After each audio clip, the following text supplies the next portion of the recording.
Hey, Leo. Ben Sidran. Hey, man. It is I. Is there an echo? Let me see. Yeah, there's an echo. I don't hear the echo. Am I on speakerphone? No, Okay. not here. You know what I want to do, man? Let's just hear what the sound is like on FaceTime. Okay.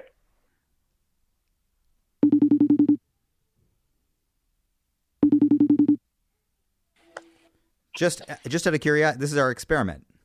Okay. How's the sound? It's so much better. Well, guess what? There's your answer. Holy cow. And then I can do these conversations face to face, too. Interesting. Wow, it is different. It's incredibly different. This is just fantastic. All right, this is how we're going to do it from now on. Nice. So, Ben, how are you feeling? I feel good. I feel okay. I actually feel fine. I think I am fine. You sounded sad this week. You sounded depressed and sad for me and for my daughter. You know, well, you want the best for your kids and you want to protect them. And, you know, it's funny. When I was a kid, when I was like 13 years old, I came home and I told my mother that the kids at school were picking on me because I was Jewish. And her face just collapsed. And she said, I thought by the time you went to school, it would be over. You know, she had hoped that what she had experienced and her generation experienced would be over. But you can't protect your kids. And it's probably better if you don't try to protect your kids. But anyway, that's what I was feeling, that I couldn't protect you. I felt a lot. You know what? What this whole thing has brought on is I felt a loss of control. And it's fearful. You know, the illusion of control. We think we have control. We really don't. And the illusion gets broken from time to time when life intrudes on our lives. So that's what I was feeling this week, I think. I mean, of course. And as I said to you the other day, you know, you've done such a good job of planning and of trying to prepare for the future and be responsible for the future. And it seems like such a brutal, you know, hand to be dealt that in spite of all that responsibility, you still can't prepare for what's going to happen. You still can't control it. None of us are so hip that we can't learn, you know. All our best efforts brought us here today. All of these philosophers and academics and thinkers and just lay people, whatever, are starting to wonder, what is this going to do to the world after it's over, if in fact there is ever an after it's over? Because maybe this is just the beginning of a new kind of normal. Well, yeah, I think it's true. I think this is the beginning of a new kind of normal. But I also believe that this will pass, this particular panic. The panic will pass. What's so profound about what's happening to us now is it's global. You know, in the past, everything was local, regional, national, crisis here, crisis there. This is global. This is like the planet saying, okay, it's time for you all to grow up. And I don't think that's happened before. Even if there was, you know, the 1918 pandemic, the world wasn't wired like it is today, where everybody feels it at once. And I think that's profound. I mean, I think if there is a takeaway, I think that's a big part of it. You know, there's really only one race on the planet, right? It's the human race. Everything else is local color. And as was I talking to you yesterday about Dizzy Gillespie? No, I was talking to a friend. You know, Dizzy was a Baha'i, and Baha'is don't believe in national borders. And I was talking about how Dizzy was talking about jazz. He said, we're peaceful people. Jazz musicians are by nature peaceful people because it's so hard to play this music. We don't have time for all that other stuff. So, you know, again, I throw my hat in the ring with jazz musicians, man. It's something you can work on, and when you work on it, you work on yourself. And so this global thing we got right now is not dissimilar. When we work on it, we're going to work on ourselves here. I want to just sit in what you just said. You have always maintained that by working on your craft, working on your instrument, working on becoming a better musician, you really are transforming yourself personally. The instrument will not change. You will, yes. Right. And now what you're saying is the same is true of what we do as we get through this, is that surviving this is a form of personal transformation also.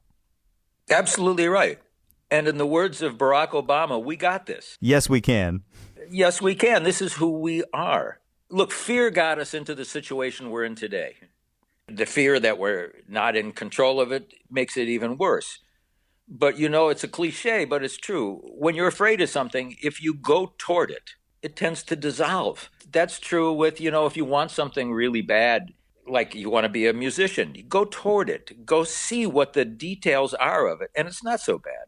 It's not so hard. Same thing with this. The details of this are actually very normal, very human. For example, people say, oh, geez, life is going to change. Everything is going to be different. Well, no, life is the same. It's just that maybe in the past it was all about the toys you could collect, and now maybe it's going to be about the compassion. Now maybe it's going to be about something else. It's true that over the course of human history, we have chosen to organize ourselves in larger and larger groupings. And Yuval Harari says in Sapiens that there was a tipping point once the groups were larger than 100. Once you Right. couldn't have a personal and direct relationship with everybody in your community, that's when it sort of tipped. But, for a large part of human development, we've been kind of huddled in very small groups. We have the resources, the natural, intuitive resources to survive this. Because as you know, my biggest concern initially was about the mental health of people, of how are we going to survive in isolation. But of course, here we are talking on FaceTime. I hear my mom's voice in the background on a phone call. I'm looking at you. We are connected. We have those tools. And there are so many elements of this experience that point to nature's innate beauty and logic, in the same way that the overtone system teaches us what is beautiful, that all we have to do is unpack what already exists in nature to know what is beautiful. There is something that points to a kind of divinity in the way this is playing out. First of all, it is the planet slowing us down. It is forcing us to get out of the skies, to stop polluting, to cut down our carbon footprint. It is literally Mother Earth scolding us, and it's doing it, as you say, on a global level. And that is incredible. And imagine the elegance and simplicity of a virus that attacks the world and leaves the children unharmed. Biblical. It's biblical. Biblical. That leaves the next generation intact to learn from it and be able to respond to it and create something new. Yeah. Well, all the cliches are true. And I guess that's what they mean when they say there's deep truth in the Bible, even though there's stories. Right. One of the things you said a little earlier that social thinkers are talking about what this is going to do to social gathering. And, public spaces. Public spaces. And I think that's probably number one, for the better. And number two, probably not permanent. I mean, people are just drawn to social events and occasions. But I was thinking about, you were talking about, making bread with soul and how slowing down isn't a bad thing. And I thought, doing nothing isn't a bad thing. But then I thought, even when you're doing nothing, you're doing something. There's no such thing as doing nothing. And it's just a way of putting positive frame. I mean, it's like everything else, man. It comes down to us. It's about us. This is a teaching for us individually and for us collectively. I mean, how bad is it to sit and read a great book? Isn't that a wonderful opportunity? How bad is it? We have the internet. We can take online courses. We can look at each other and talk. You know what it reminds me of? Do you remember the joke? There's this great flood, and this guy is left on the top of his roof, and there's a flood all around him. And he prays to God. He said, God, please come and rescue me. So along comes a rowboat with a couple people in it. And they say, get in. He says, no, I'm waiting for God to come and rescue me. Right. And then a helicopter comes and he says, no, I'm not getting on your helicopter. I'm waiting for God to come and rescue me. And then, of course, in the end, God says, he says, God, where have you been? And God says, I sent the rowboat. I sent the helicopter. So, here we are, man. Here's the helicopter. All those books you've been saying you were going to read one day. Why can't this be one day? Yeah. It's not like it's not serious. Having this point of view is not being a Pollyanna at all. Of course it's serious, but life is serious. And, they talk about ages of man and man needing to grow up. And, boy, when you see the situation we're in today with that idiot in the White House, we can't even mention his name, what got us here, man? Fear got us here. Fear got us where we are today. And maybe, I don't want to just say affluence, but materialism and also a lack of a sense of how real it is. I mean, the fact is, fear got us here, although part of me wonders if it's a lack of fear, it's an inadequacy of fear that got us here, because what would lead you to vote for a guy that has no business being there unless you don't take the office of the presidency seriously? You don't take the government seriously. You don't understand why we need it, what it's there to do, because everything's been cool for you. I'd like that you tie it into affluence. You know the expression affluenza? No, I like that. Yeah. That's affluenza. It's a virus, man. I don't think it's bad that our relationship with money and affluence changes here. I'm actually into it. I've been trying to find a way to live myself with fewer and better made things. And I don't think it's wrong that we have less things.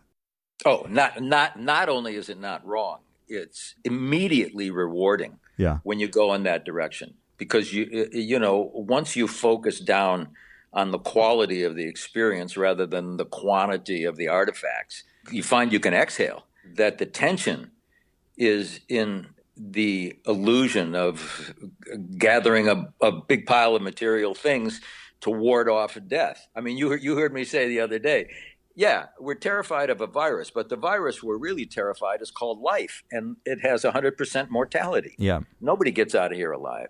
That's really the background noise of the fear that this has brought up. Yeah. And in fact, that's what I feel more deeply tied to my ancestors, into the previous versions of humanity and mankind, than I ever have before. I know.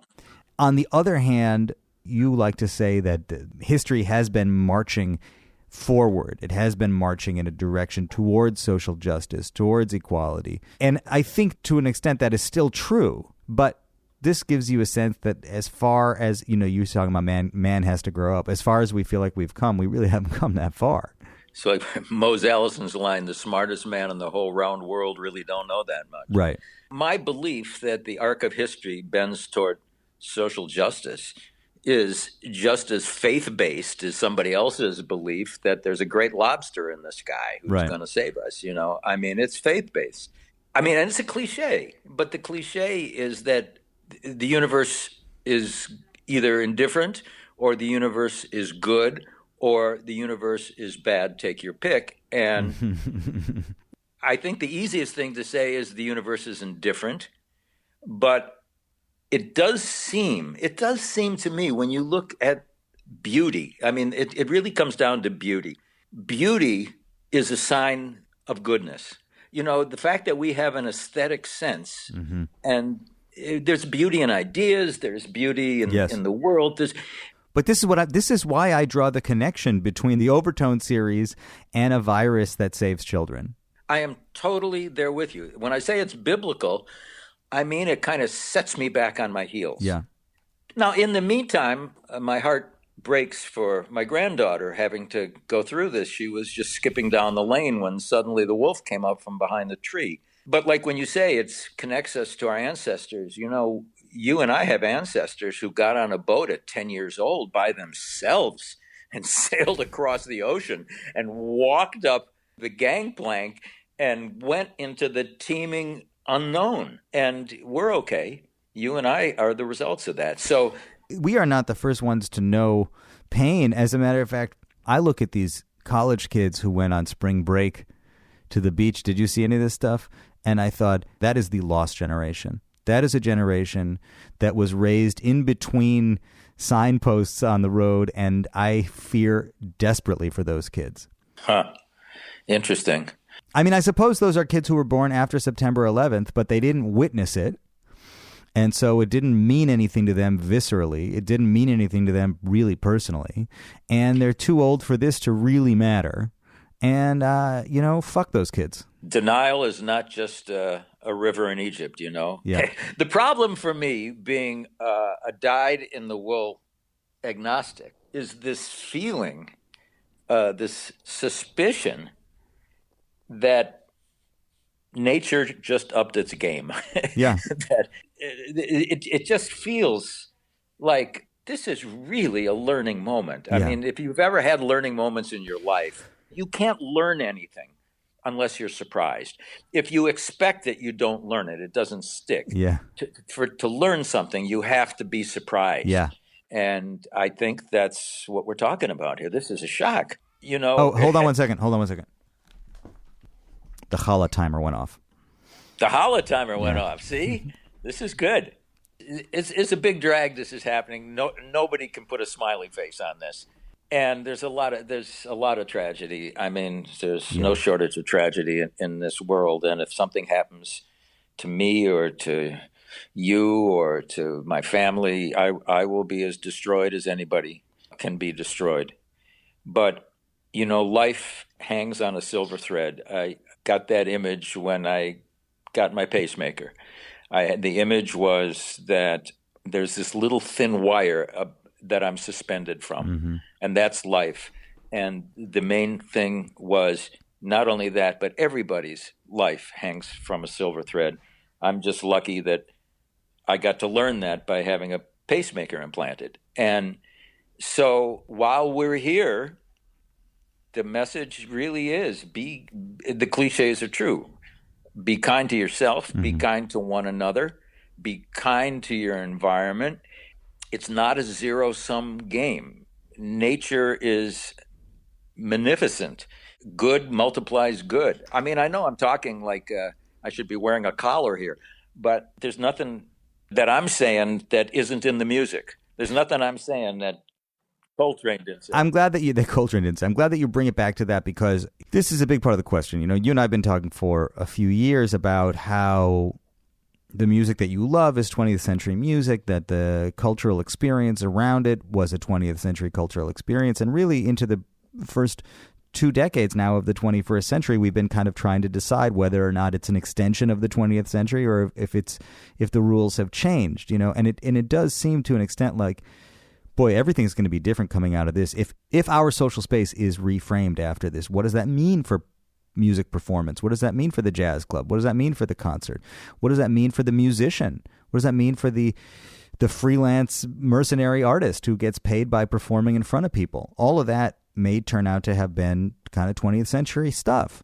So I like that at least we can find some teachings in the music that can help guide us through this.